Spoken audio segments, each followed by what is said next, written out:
ನಮಸ್ತೆ ಎಲ್ಲರಿಗೂ ಮಾಂತರಗ್ಲ ನಮಸ್ಕಾರ. ನಮ್ಮಲ್ಲಿ ಈಗ ತುಂಬಾ ಜನ ಸಿರಿಧಾನ್ಯದ ಕಡೆ ಒಲವು ತೋರಿಸ್ತಾ ಇದ್ದಾರೆ.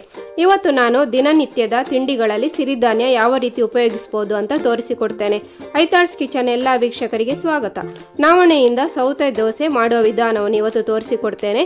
ಈ ರೀತಿ ಮಾಡೋದ್ರಿಂದ ಸಿರಿಧಾನ್ಯ ಇಷ್ಟಪಡದವರು ಕೂಡ ಇಷ್ಟಪಟ್ಟು ತಿಂತಾರೆ. ವಿಧಾನ ನೋಡೋ ಮೊದಲು ಚಾನಲ್ ಸಬ್ಸ್ಕ್ರೈಬ್ ಆಗಲು ಮರಿಬೇಡಿ.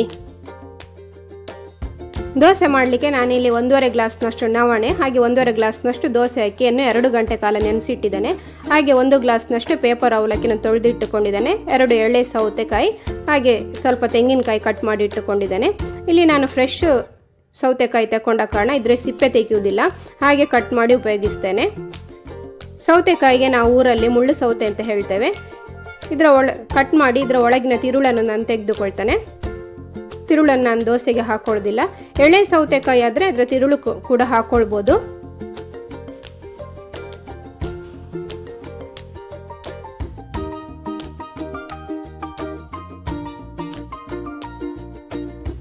ನೋಡಿ, ಈ ರೀತಿಯಾಗಿ ಬೀಜ ಬಲಿಯದೆ ಎಳೆ ಇರ್ತದಲ್ವ, ಅದನ್ನು ಹಾಗೆ ಕಟ್ ಮಾಡಿಕೊಂಡು ದೋಸೆಗೆ ಉಪಯೋಗಿಸ್ಬೋದು.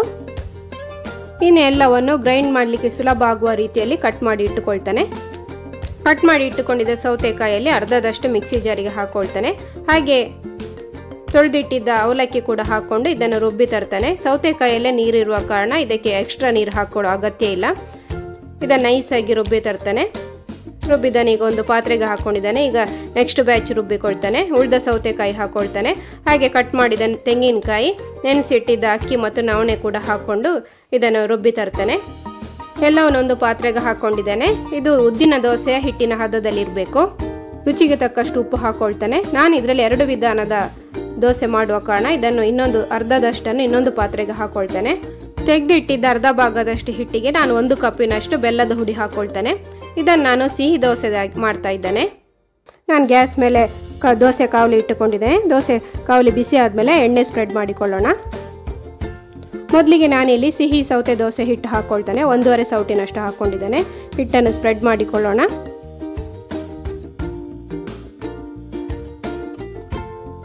ಮೇಲ್ಗಡೆ ತುಪ್ಪ ಹಾಕ್ಕೊಂಡು ನಾನು ಇದನ್ನು ಮುಚ್ಚಿಡ್ತೇನೆ. ಬೇಯಲಿಕ್ಕೆ ಬಿಡೋಣ 2 ನಿಮಿಷ. ನಾನು ಈ ದೋಸೆ ಹಿಟ್ಟು ತಯಾರಿಸುವಾಗ ದೋಸೆ ಅಕ್ಕಿ 1.5 ಗ್ಲಾಸ್ನಷ್ಟು ಹಾಗೆ ನವಣೆ 1.5 ಗ್ಲಾಸ್ನಷ್ಟು ಹಾಕಿದ್ದೇನೆ. ಸಮ ಪ್ರಮಾಣದಲ್ಲಿ ಹಾಕ್ಕೊಂಡಿದ್ದೇನೆ. ನೀವು ನವಣೆ ಬೇಕಾದರೂ ಜಾಸ್ತಿ ಹಾಕ್ಕೊಳ್ಬೋದು. ನವಣೆ 2 ಗ್ಲಾಸ್, ದೋಸೆ ಅಕ್ಕಿ 1 ಗ್ಲಾಸ್ನಷ್ಟು ಹಾಕಿ ಕೂಡ ಮಾಡ್ಬೋದು. ಈಗ ದೋಸೆ ರೆಡಿ ಆಯಿತು. ನಾನು ಇದನ್ನೊಂದು ಪ್ಲೇಟಿಗೆ ತೆಗೆದುಕೊಳ್ತೇನೆ. ಇನ್ನು ಇದೇ ರೀತಿಯಾಗಿ 2ನೇ ದೋಸೆಯನ್ನು ಮಾಡಿಕೊಳ್ಳೋಣ. ನಾನು 2ನೇ ದೋಸೆ ಪ್ಲೈನ್ ದೋಸೆ ಮಾಡ್ತಾ ಇದ್ದೇನೆ. ಇದಕ್ಕೆ ಕೂಡ ಮೇಲ್ಗಡೆ ತುಪ್ಪ ಹಾಕ್ಕೊಂಡು ನಾನು ಮುಚ್ಚಿಟ್ಟು ಬೇಯಲಿಕ್ಕೆ ಬಿಡ್ತೇನೆ. ಇದು ಕೂಡ ರೆಡಿ ಆಯಿತು. ಈಗ 2 ವಿಧಾನದ ನವಣೆಯ ಸೌತೆಯ ದೋಸೆ ರೆಡಿಯಾಗಿದೆ. ನಾನು ಸಿಹಿ ದೋಸೆಯನ್ನು ತುಪ್ಪದೊಂದಿಗೂ, ಪ್ಲೈನ್ ದೋಸೆಯನ್ನು ಚಟ್ನಿ ಪುಡಿ ಅಥವಾ ಕಾಯಿ ಚಟ್ನಿಯೊಂದಿಗೆ ಸರ್ವ್ ಮಾಡ್ತಾನೆ. ಮಿಲ್ಲೆಟ್ಸ್ ದೋಸೆಯ ಈ ವಿಧಾನ ನಿಮಗೆಲ್ಲರಿಗೂ ಇಷ್ಟ ಆದರೆ ಲೈಕ್ ಮಾಡಿ, ಶೇರ್ ಮಾಡಿ, ಕಮೆಂಟ್ ಮಾಡಿ. ಹಾಗೆ ಚಾನಲ್ ಸಬ್ಸ್ಕ್ರೈಬ್ ಆಗಲು ಮರಿಬೇಡಿ.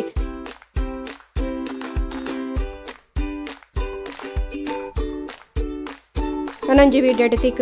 Thank you. ಬಾಯ್.